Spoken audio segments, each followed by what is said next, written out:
Mildred! Good afternoon! So you're Mildred Harrison? Yes, I am. So kumusta? Nag-enjoy ba kayo sa Barrio Fiesta in Glasgow? Definitely. Ma'am, kumusta? Ano yung work niyo rito sa Scotland? I work with a company, it's a mortgage broker company. My job is to liaise with the solicitors, the client, to make sure there will be a completion date for their mortgage. Stressful ba siya? Is there any challenge? Oh, definitely there is, because every case is different. So there are straightforward ones that can complete in a week's time. There's also a stressful one that can take months to complete. Excited ako, Ma'am Mildred, kasi nabalitaan ko lahat ng produkto namin from Capsule Coffee and Tea. You have tried it for so many years, yes, right? I do. Bakit MX3? Wherever you go, if you meet Filipino, they always say mangosteen is good for you. Yes. So why not take MX3? It's mangosteen product. And then I just feel, I don't know why, I feel happy if I take MX3. Woman's problem. I always say that, look, I've got MX3 tea here. I can give it to you. There's no specific reason, but I do like MX3. Even if I'm in the Philippines, the first thing I do is go to a shop. Okay, I'm getting MX3.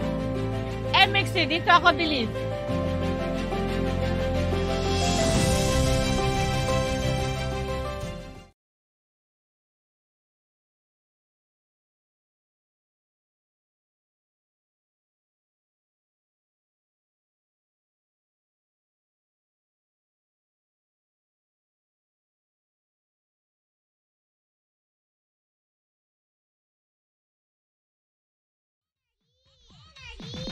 Tayo'y makinig sa drama ni Jimbo at Sheena. Pag-usapan ang problema ng pamilya. Pwedeng magjowa, pwedeng mag-asawa. Malungkot, masaya, halika dito ka. Dadamayan ka namin, sabihin mo sa amin. Kami na ang bahala, pag-usapan yan natin. Masusolusyonan natin problema mo. Kaya sabihin mo sa amin ang lahat, ano ang drama mo.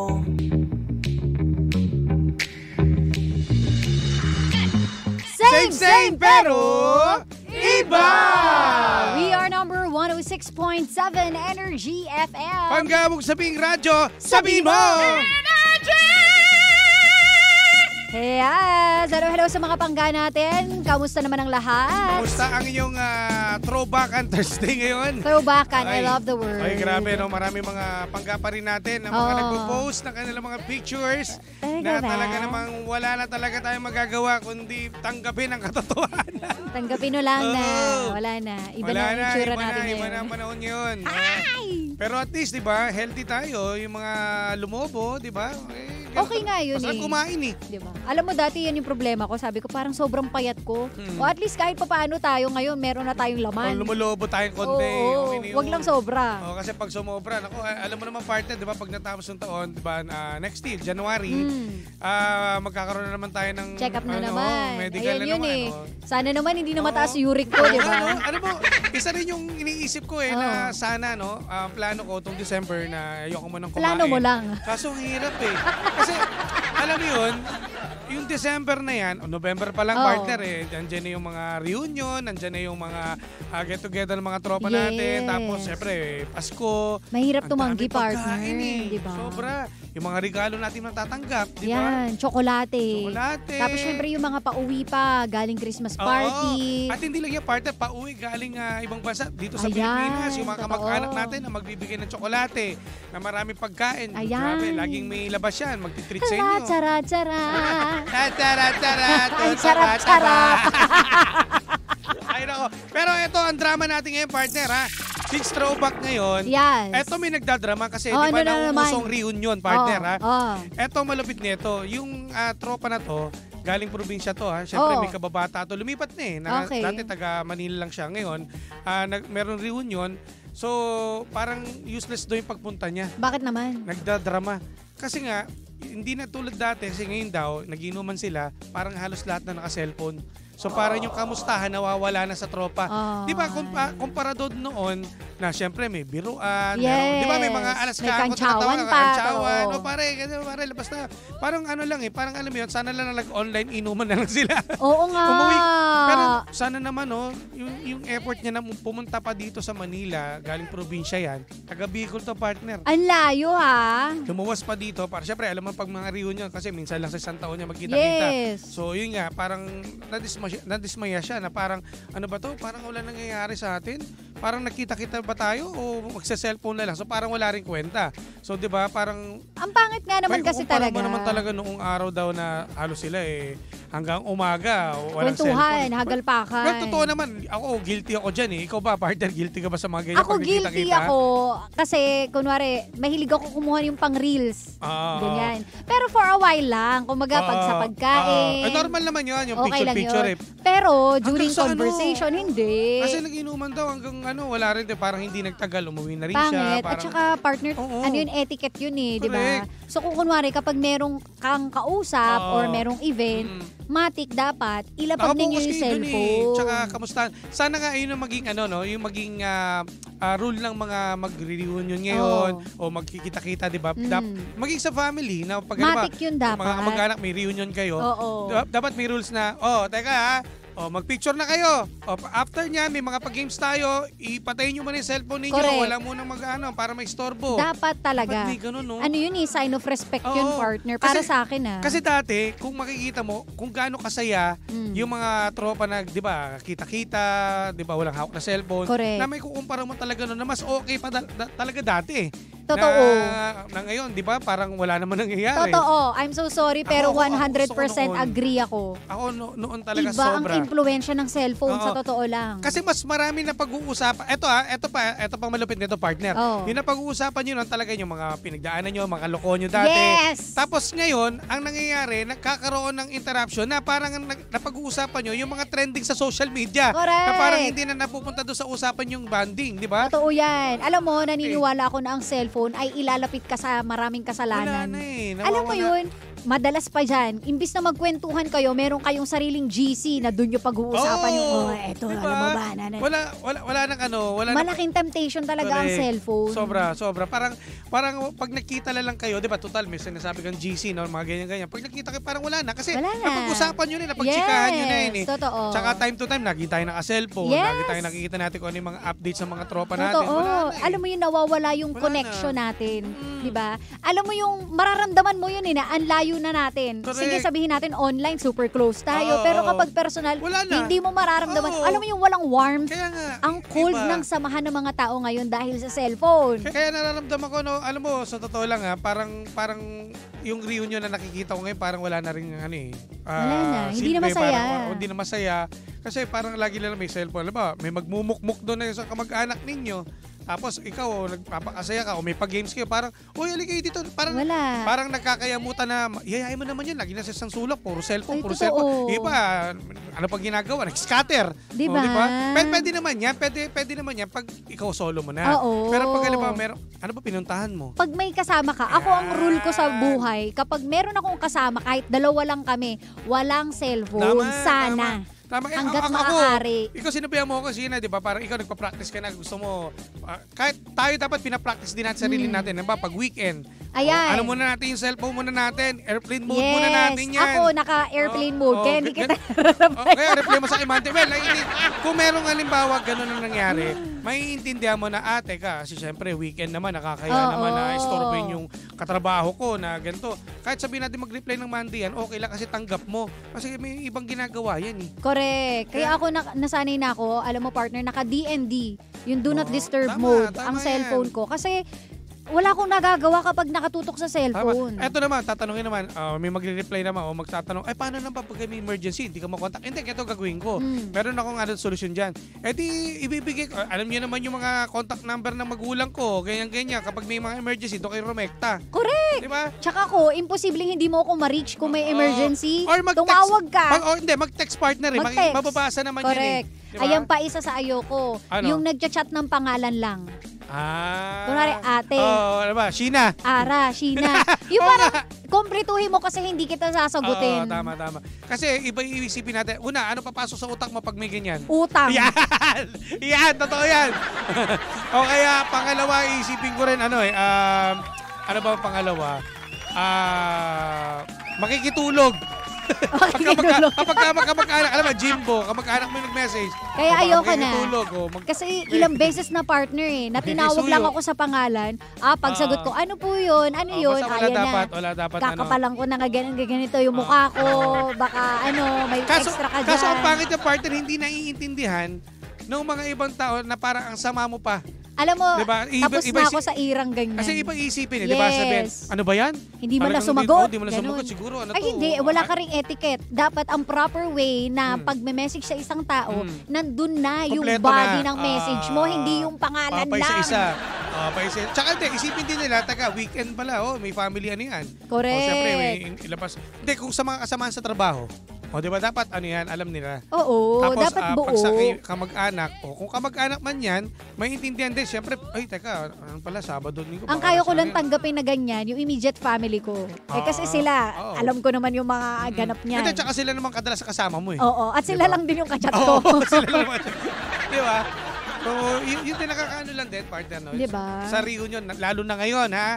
Yung mga nagpaplano, kasi marami yan, partner, kahit sa inyo, family, reunion ninyo. No? Totoo, sana, walang cellphone. Ang daming totoo naman, kompleto naman lahat yung mga pagkain. Yes. Di ba, naka-ready na yan Pero yung cellphone, hindi natin, wala tayong rules No, sa lahat ng mga nandito ngayon, yung cellphone natin, airplane mode nyo muna lahat yan para walang Totoo. may istorbo. Tapos. Di ba? Kahit saan partner Ako, ayoko talaga nung may nagsa-cellphone.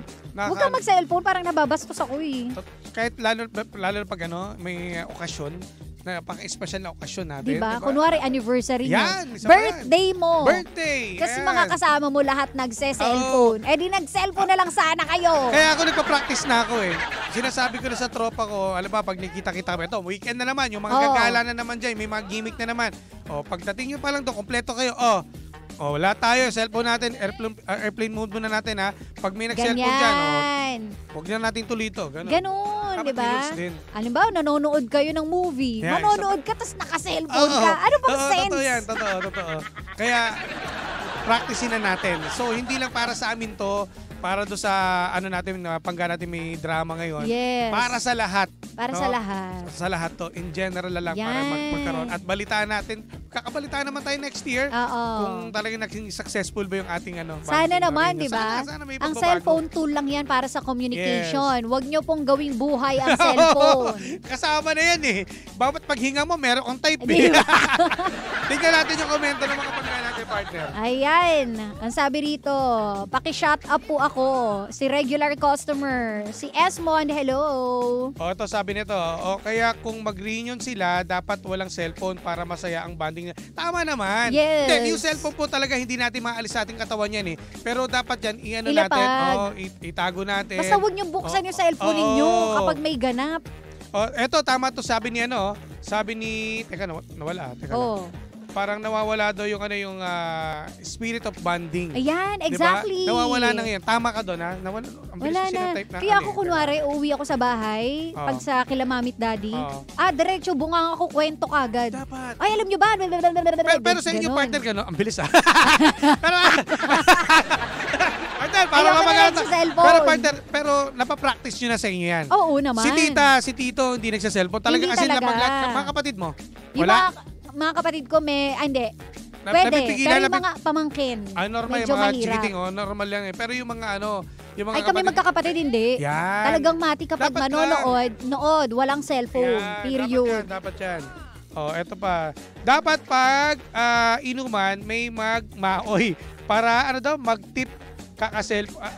Para matigil. Matigil. Matigil kaka-cellphone. Eto. Sabi, buti pa yung old era pa din. Ang umiiral sa group of friends ko. Kapag nakikita kami, wagasong kwentuhan talaga. Diba?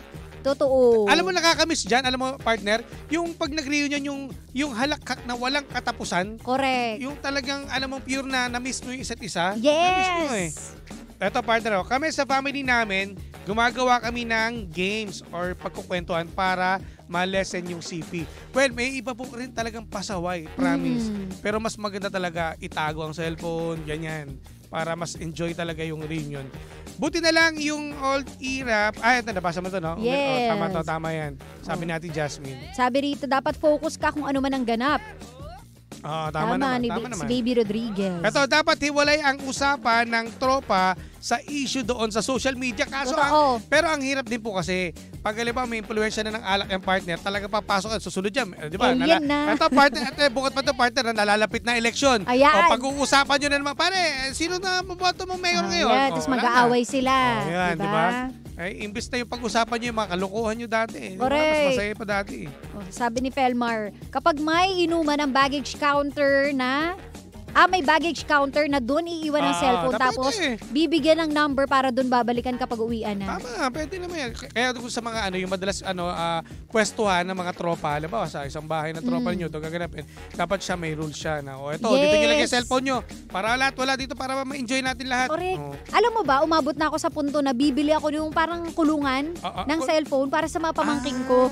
Kasi hindi matigil sa cellphone. Diba? Isa rin yan, sobra. Kaya sabi ko, naku, pinagsisisihan ko na binilang pa ng kailangan talaga, cellphone. Alam mo, hindi na ako magtataka na balang araw talaga o baka bago dumating yung Kapaskuhan, merong ganyang rules na.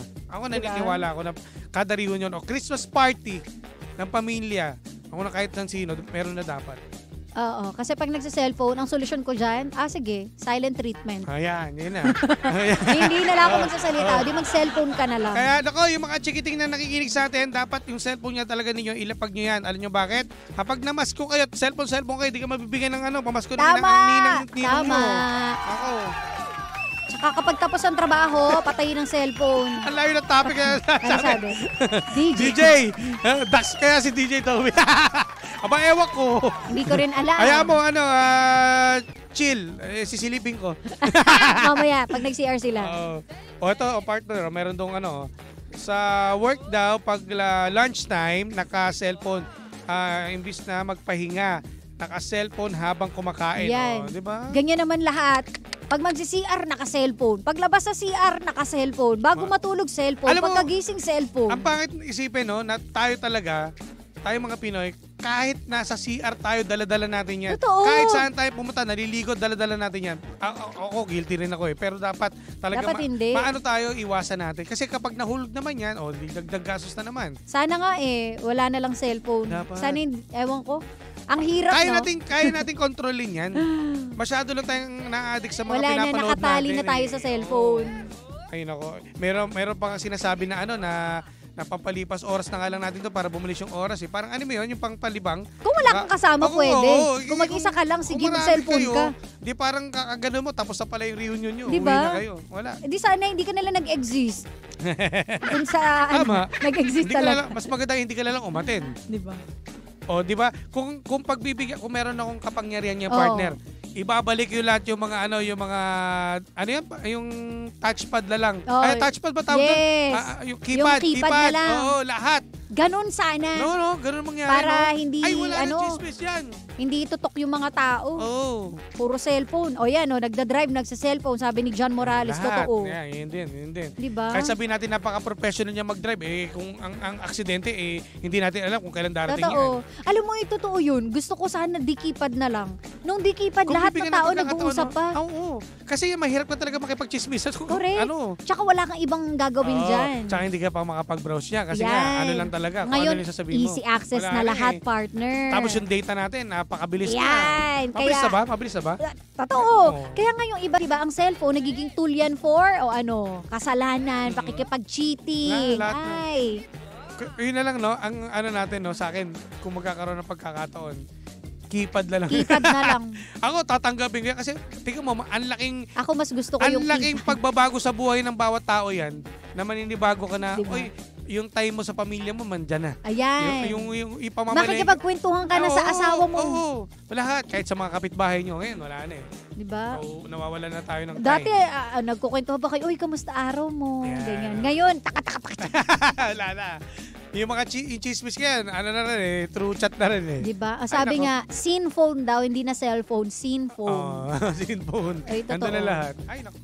Well, Papel. Sana naman, mga pangga, ayusin po natin. Konting disiplina lamang. Sana sa mga nagpaplano na reunion, di ba? Na alam mo naman, tuwing sasapit ng Kapaskuhan, marami nagre-reunion. Yes, sana respeto natin. Respeto. Okay?